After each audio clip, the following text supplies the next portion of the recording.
becoming more apparent that scientists have learned many times over that flexibility isn't necessarily an essential requirement for injury prevention or optimal running performance. Static stretching, especially before running, may set in motion troubles that may result in apparent loss of energy and may breed injuries rather than prevent them. The reason I'm discussing the potential downfalls of pre-run static stretching, in addition to the 3 previous videos I've discussed on the pros and cons of pre-run static stretching, is that I came across more research that reveals potential truths about how pre-run static stretching may reduce running efficiency and may increase vulnerability to injury. I discussed in detail in my previous videos about how pre-run static stretching may be a detriment to running performance and even injury prevention efforts. I linked those videos down below in the description box if you want to check them out, but I came across yet another informative, eye-opening collection of studies that reaffirms the logic that pre-run static stretching may actually lead you down the path to developing a running injury rather than stunt an injury from developing, and that there really is insufficient evidence to substantiate that pre-run static stretching is a proven solution to your running injury problems. In fact, newer reports tells us that if you want to make real gains in running performance as well as expand your capacity to avoid running related injuries, you may want to avoid statically stretching before you run. Static stretching is defined as lengthening a muscle or tendon by stretching it and holding that stretch for 30 seconds or more. Static stretching before running is a deeply held tradition that was thought to be the gold standard in helping prevent running injuries via improving joint flexibility and muscular pliability, affording you greater range of motion, which may scale up your running endurance capacity as well. Interestingly enough, injury rates remain incredibly high in runners, and of course, there are a broad range of other factors that contribute to running-related injuries. However, more and more fact-based statements suggest that pre-run static stretching may be largely ineffective, as pre-run static stretching may seed the conditions for an injury to fester or sabotage your performance output. According to reports from Flinders University in Australia and Edge Hill University in the UK, both studies are linked below in the description box if you're interested. The researchers conclude that static stretching appears to have no significant advantage for endurance runners and may not be an entirely clear solution to enhance running performance or reduce the risk of injury. The article went on to mention that the rationale for pre-run static stretching is not based on science, but mostly on assumption. That is, the performance and health benefits of pre-run static stretching are mostly shaped not entirely by science, but by anecdotal accounts and theoretical assumption. And this is really the bottom line as to why pre-run static stretching has been widely criticized, because we are quickly finding out that the hard evidence just isn't fully there in a convincing capacity to strongly confirm pre-run static stretching as an official medical therapeutic mechanism that's going to surely diminish the risk of injury.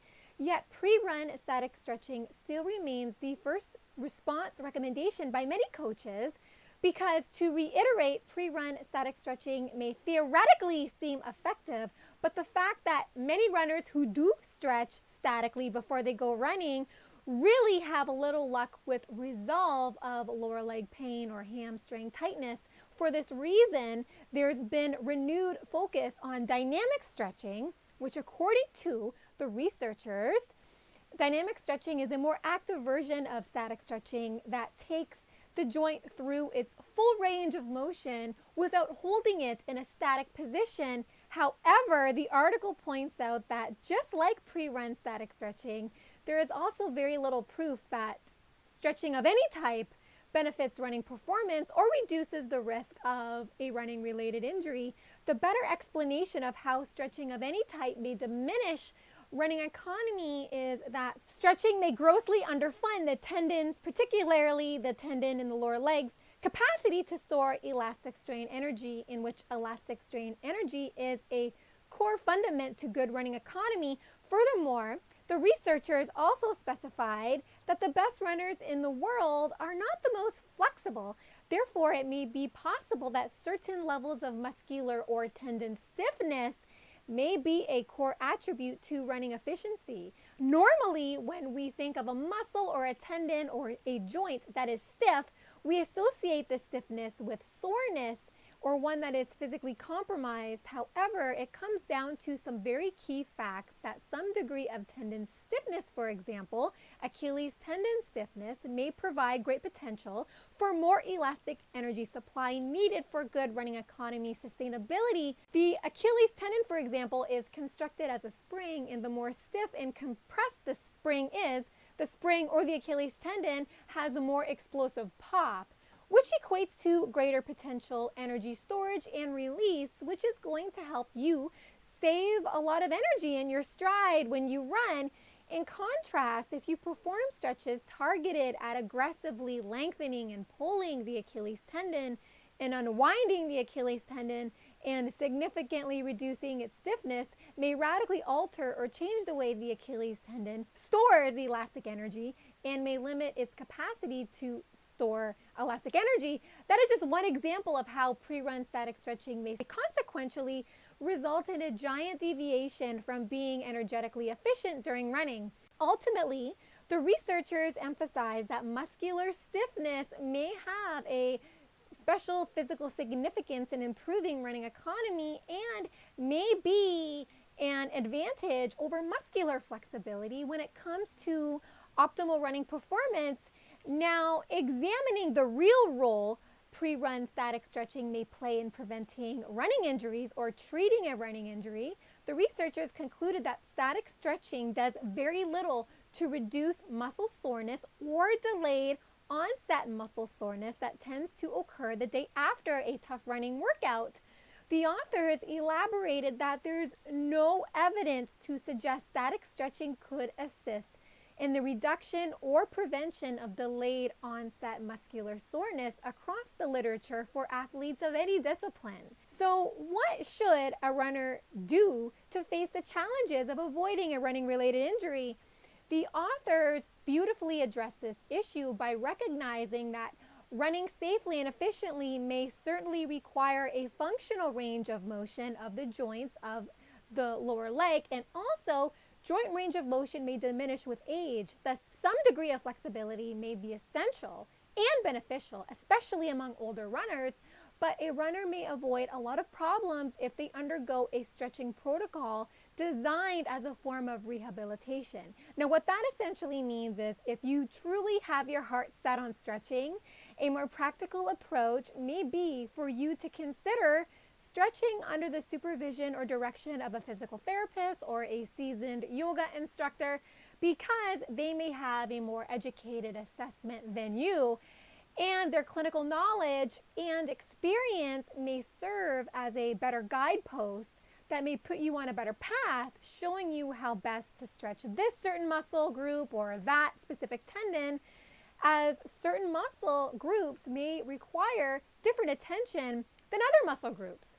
Same with tendons. So to potentially avoid problems, instead of taking matters into your own hands, if you don't know what you're doing with regards to stretching, the most likely scenario is that you may overstretch or hyperextend a muscle or a tendon, or add more assault to an injury. And also, if you have been stretching and your injuries continue to linger, always keep in mind that evidence so far indicates that you are more likely to avoid injuries if you warm up via a slow jog, jumping rope, or any form of physical activity that boosts heart rate and delivers more blood to the muscles.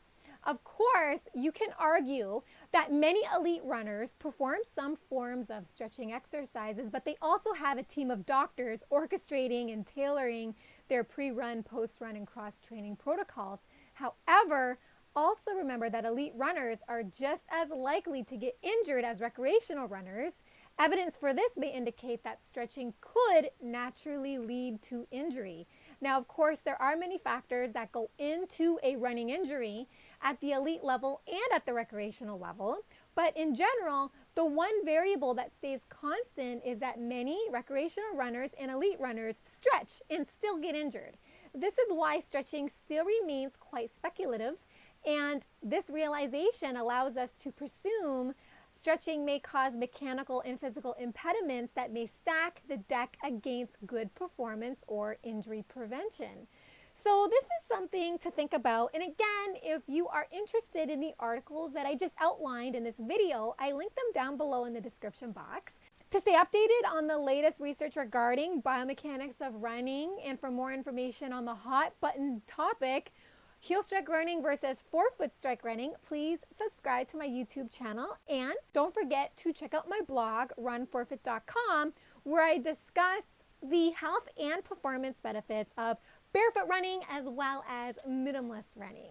Thank you so much for listening and watching. Have fun out there on the roads and trails. Bye for now.